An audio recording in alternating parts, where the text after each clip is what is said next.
নারকেল দিয়ে হাঁসের গোশের ঝোল। তরকারিটা মাশাআল্লাহ অনেক সুন্দর কালার হয়েছে, দেখেন। বিসমিল্লাহ। আসসালামু আলাইকুম। ওয়ালাইকুম সালাম বাবু। তো তুমি আজকে কি রান্না করবা? আমি রান্না করবো দেখো হাঁসের গোশ মধু। হাঁসের গোশ আবার কদিন রান্না তুমি? হাঁসের গোশ কদিন রান্না বলতে আমি সেই মনে করো 3 রাজা হাঁস খেয়ে ফেললাম, তো আমি নারকেল দেখুন একদিনও রান্না করিনি। তা আমি এই হাফ কেজি মতো গোশটুকু থুই দিলাম মধু। আমি নারকেল দিয়ে রান্না করবো আজকে, বুঝছো? এমনি তো কতই খেয়েছো, তো নারকেল দিয়ে রান্না করে খেয়ে দেখো দিদি কত সুন্দর লাগে। ঠিক আছে। আচ্ছা, তো তাহলে আমি বাটনাটা বেটে নিয়ে গোশটা রান্না করে নেবো। ঠিক আছে। তো হাঁসের গোশ রান্নার জন্য আমি মশলা, রসুন, পেঁয়াজ সবকিছু বেটে নেবো। যে জিরে দিয়ে, ধনে দিয়ে, গরম মশলা দিয়ে আমি বেটে নিছি। হাঁসের গোশে আমি নারকেল কিছু ছেঁচি, মানে বেটেও দেবো মশলার সাথে, আর কিছুটা আমি আঁকড়া দেবো। তো নারকেল দেওয়ার কারণ হয়েছে গোশের যেটা হাঁসের গোশের যেটা ই থাকে, মানে আইস্টারটা গ্যাস থাকে, সেটা থাকবে না। এই জন্য নারকেল দিয়ে রান্না করবো আমি আজকে, খেতে ভালো লাগে। এই যে নারকেল এবার আমি বেটে নেবো। এবার আমি রসুনটা, পেঁয়াজটা বেটে নেবো। এই যে হাঁসের গোশটা চড়ানোর জন্য এবার আমি পেঁয়াজ আর রসুন দিয়ে দিলাম তেলের উপরে, দুটো তেজপাতা দিলাম, আর এই যে নারকেল দিয়ে গরম মশলা, জিরে, ধনে সবকিছু বাটা একবারে দিয়ে দিলাম। রসুন, পেঁয়াজ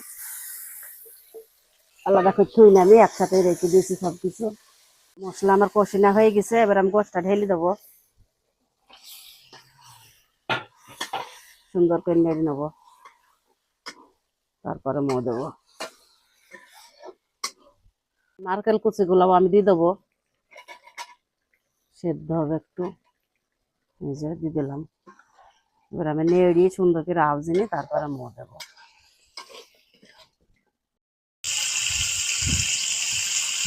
তো গোশটা আমার কষিনা হয়ে গেছে সুন্দর করে, এবার আমি মোটা দিয়ে দেবো।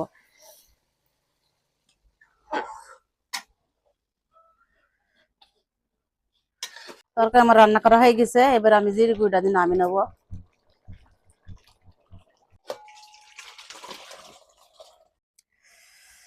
তরকারিটা মাশাআল্লাহ অনেক সুন্দর কালার হয়েছে, দেখেন আপনারা, কঠিন একটা কালার। হ্যালো বন্ধু, সবাইকে আসসালামু আলাইকুম, সবাইকে শুভ দুপুর। তো এই যে আমি নারকেল দিয়ে হাঁসের গোশ রান্না করেছি, এবার আমার বাবুর পাতে তুলে দেবো, বাবু খেয়ে বলবে তরকারিটা কেমন হয়েছে। আগে কচকচি দেবো, চামচ আনা হয়নি বাবু। নারকেল